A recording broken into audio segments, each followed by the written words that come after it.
First off, I'd like to apologize. I'm probably gonna butcher some French in this. I learned a little bit of French in elementary school. I've lost all of that. I tried relearning it a couple years back. My brain is just not as malleable anymore. I don't think I can anymore. Um, so I was scrolling through Tubi trying to find something to watch, and a show by the BBC caught my eye, which is The Musketeers. It had 3 seasons. It started in 2014. I was like, okay, this looks interesting, and it didn't seem to be the usual, Three Musketeers storyline. So I watched it. I've never actually read The Three Musketeers, but I'm familiar with the story just by cultural osmosis and watching other videos about the book and its plot. So I liked this. I only watched season one, and I wanted to do a video afterward. You can tell I actually really did like it because I would have just moved on to the rest. I really just wanted to talk about it. It was 10 episodes, each hour long, so I binge watched this in 2 days.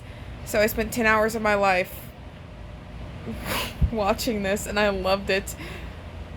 They nailed everything to make this really awesome, and you could tell just amazingly how... I don't even know what I'm trying to say. They sold the bond between these four people, D'Artagnan, Athos, Porthos, and Aramis, and I know I probably butchered some of that. They made it seem like, these guys are really friends.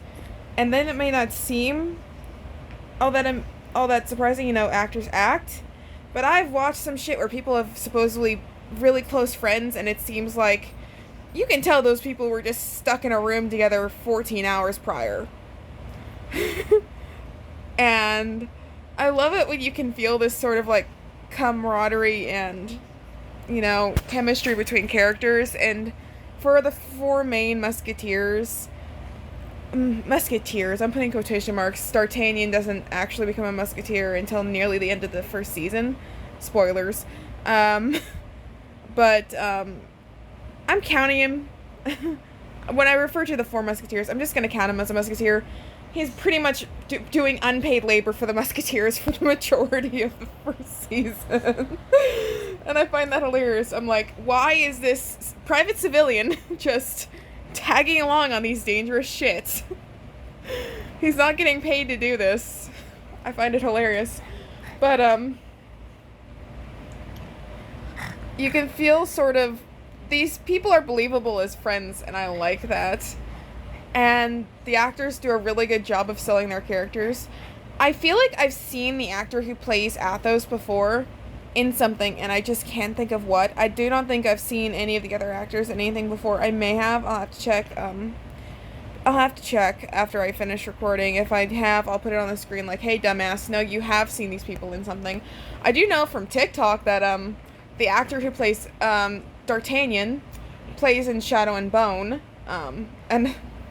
a lot of people are saying that he's completely unrecognizable, and, seeing the two characters side by side, yeah.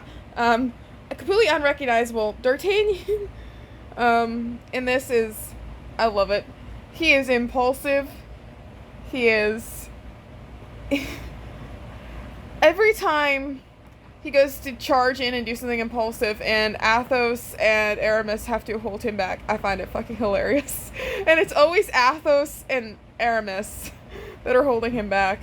And I find it funny because just by watching it, I kind of get the sense that Aramis is like the second most impulsive of the Musketeers. And every time that he and D'Artagnan are left alone together, I get anxious. Because I'm like, Athos, why did you think that was a good idea? But nothing ever too bad happens. I'll say too bad. They do some stupid shit. It's not any more stupid shit than you would expect a bunch of dudes to get into with their best friends.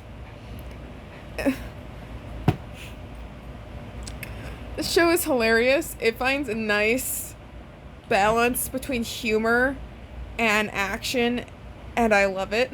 There's a lot of sword fighting, but there's also a lot of, there's a lot of pistols that I didn't expect, and I forgot that, this era had actual guns. And I feel like a lot of these, you know, these action dramas that take place in periods sort of forgo guns because you can't really do a whole lot of, cool fighting and action with these. But I feel like they make it work, and there's a good balance between using the guns and using swords, and I really like that. I really have a huge interest in sword fighting. I've always wanted to learn fencing, and I just like swords. That was the whole reason I was looking at something to watch with swords, and it's one of the reasons I like this sort of thing. I don't even know if I wanted to call it a period drama or what. It's like period action piece. It takes place in a certain time frame, and I loved it. I'm just gonna say I love it. I'm just gonna gush.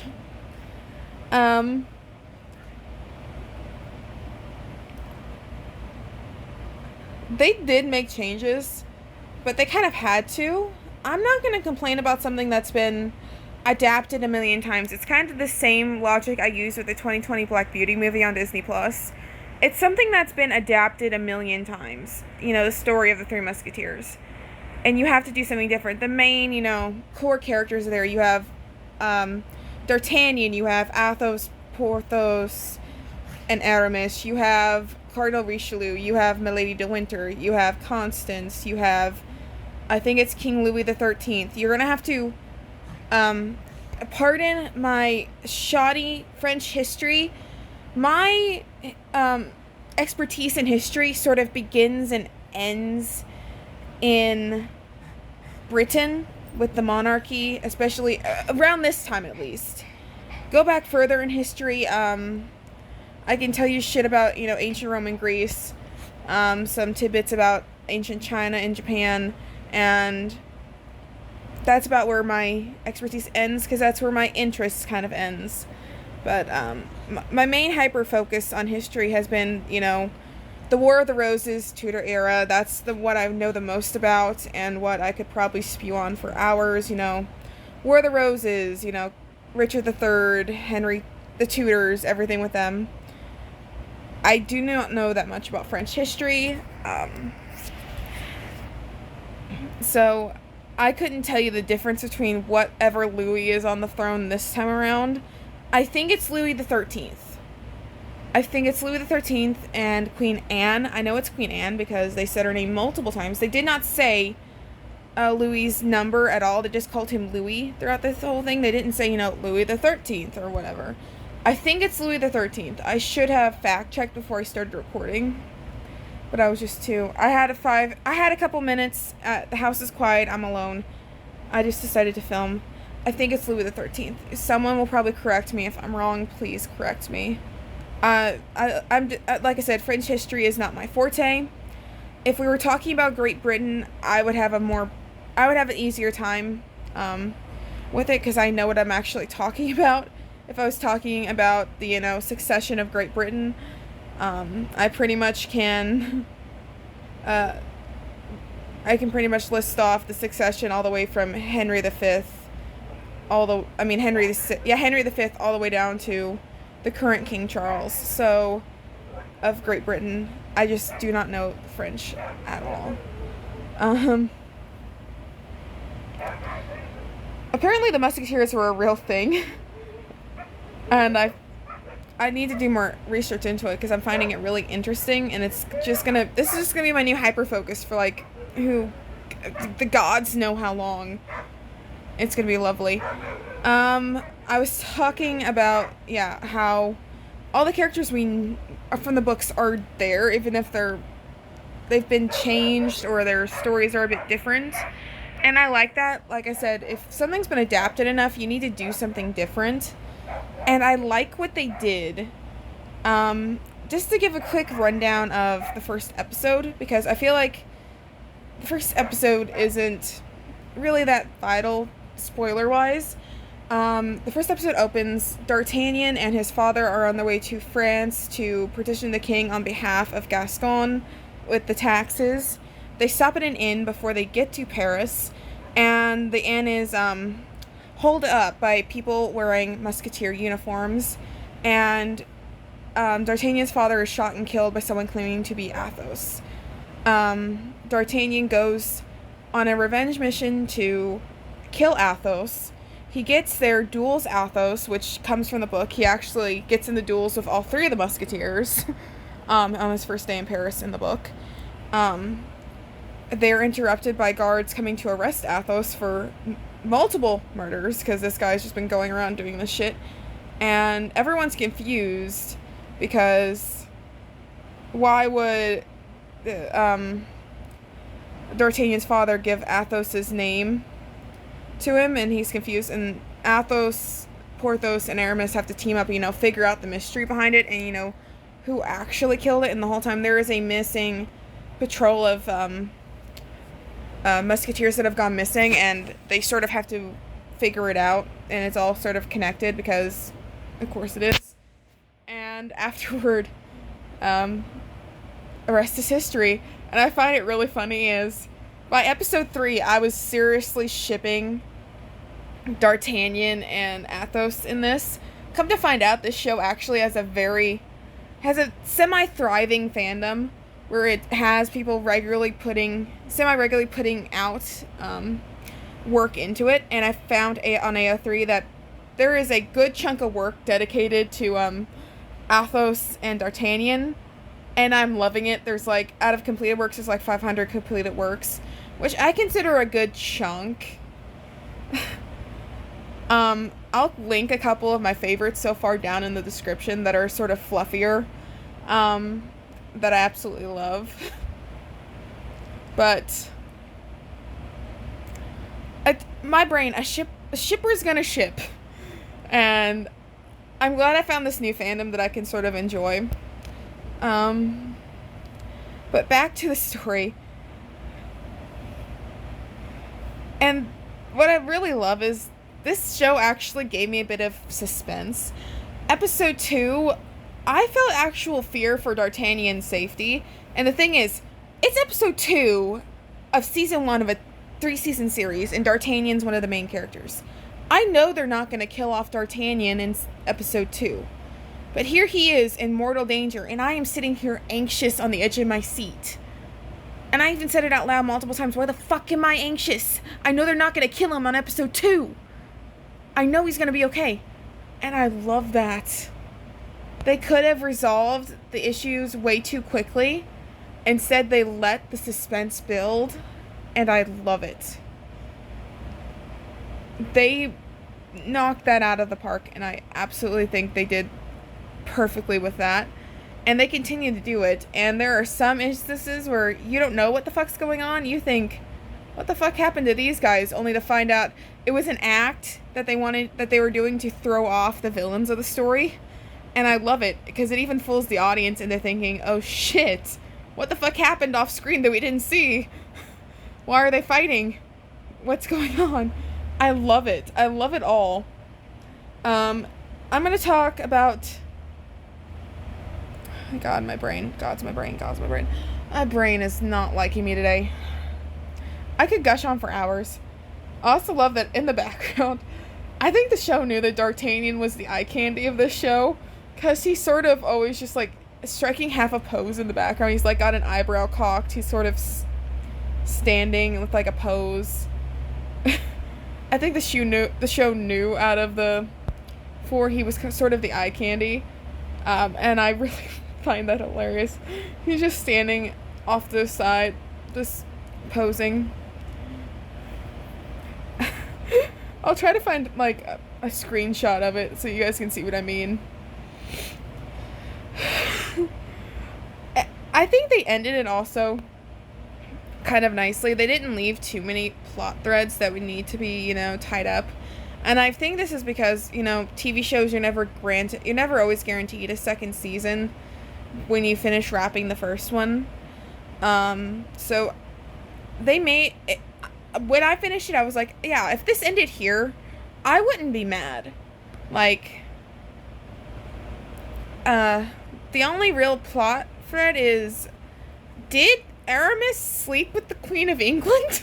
That's the only thing I can think of that'd be a plot thread. that would be left unsolved, but everything else is really tied up kind of nicely. There are some emotional things with like D'Artagnan's kind of has shit going on emotionally. Everyone's sort of got shit going on emotionally. Did Aramis sleep with the queen? But it's not a horrible way to end a series. I don't know why D'Artagnan in particular stuck out in my brain when everyone's got some emotional shit going on. They've all kind of been put through the ringer in at the end of the season. As they should. There was a clear, structure of things building and building and building with the main villains, and it puts everyone through it. And I like it. It wasn't, the main sort of plot thread really revolves around D'Artagnan and Athos, and it would have been really easy to just shove Porthos and Aramis off to the side and forget about them, but they are given their fair dues. They are part of the plot, they're active in it, and I really, really like that. It would have been so much easier to shove them off to the side and treat them as, expendable characters when the plot really only needs D'Artagnan and, not Aramis, Athos to have, the spotlight, have their emotional arcs. And I like that. I like that they did not push the other two off to the side for the sake of the first two. So yeah, go watch it. It's on Tubi right now. You can watch it for free. It's got ads on it, but the ads are not bad. They're less ads than if you were watching it, traditionally on TV. And I think I need to watch more BBC productions, even though the side effect of that is I talk in a British accent at random times afterward. So if you guys know of any other BBC productions if you think I would find interesting, especially based off of this, let me know and I will watch them and probably do a review on them if I like them. I think the only other BBC production I've watched recently, I think Good Omens is co-produced by the BBC. I think, do not quote me on that. Again, I will correct myself if I'm wrong. I think Good Omens was co-produced by the BBC, and that was probably the last BBC production I watched. And in my experience, the BBC has pretty good production quality. Like, this show looks amazing. And I'm not going to harp on any historical inaccuracies in it, because I watched it to enjoy it, to have a bit of escapism, to have some fun, and two, like I said, French history is not my forte. I'm sure someone who is very into French history will watch this and point out a lot of things that were not accurate to history, but I don't care. I had fun with this, I enjoyed it, and I will hopefully be back very soon with a review of Season 2.